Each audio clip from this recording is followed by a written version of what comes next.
In 2011, this amazing discovery was unearthed. A diary my grandmother had written some 42 years before was returned to her.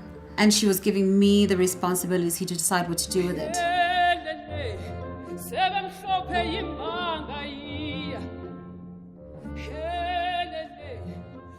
When the pages that make up this journal were returned to me after so many years, I did not want to read them. I was afraid. There are memories that hurt so much you do not want to remember. But at the same time, I was glad to be able to tell our children and grandchildren what we went through. When I was held in solitary confinement, I was held in the death cell in Pretoria. First thing you do when you get into the cell is with that at least you have a pin or something on you, so you can scratch the calendar on the wall.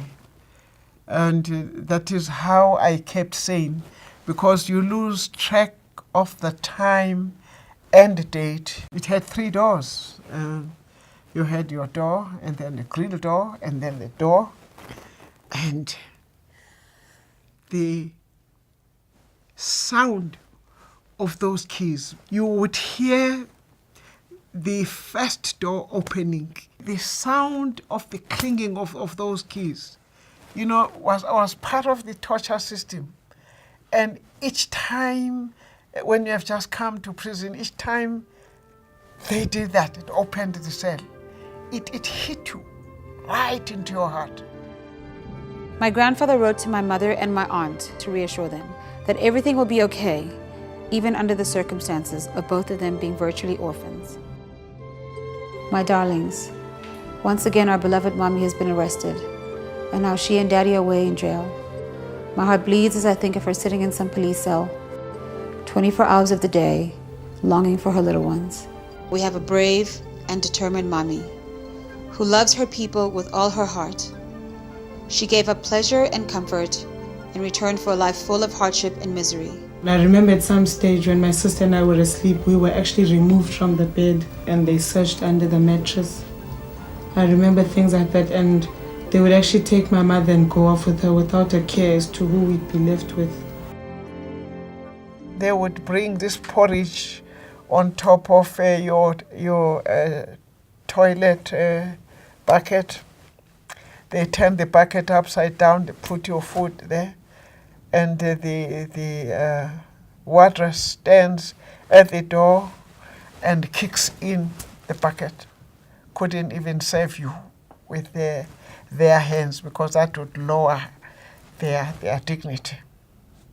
That is the extent to which they dehumanized you. I reached a point, I think a threshold, where the body could not take the pain anymore, and then I would faint. And when they threw a bucket of water to wake me up, it didn't matter that I was soaking wet. I got up, I was so refreshed, and I started fighting all over again. They can rather take my life, I don't care. But I will fight to the last drop of my blood. As I poured through my grandmother's scribbled diary notes, I could not stop wondering how she managed to write them under the eyes of the guards, much less how she managed to smuggle them out of prison. But I am glad she did, and we have published this book to share this hidden history so that others can draw courage from her resilience and defiance under extreme pressure. It's a private story with a universal message of love and victory.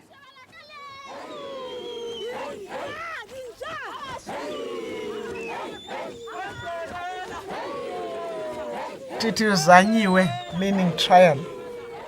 I cannot believe my mother and my father named me that. Trial. Why? At the time a baby is born, what trial were they thinking of? And then I spent all my life in the course of this country on trial.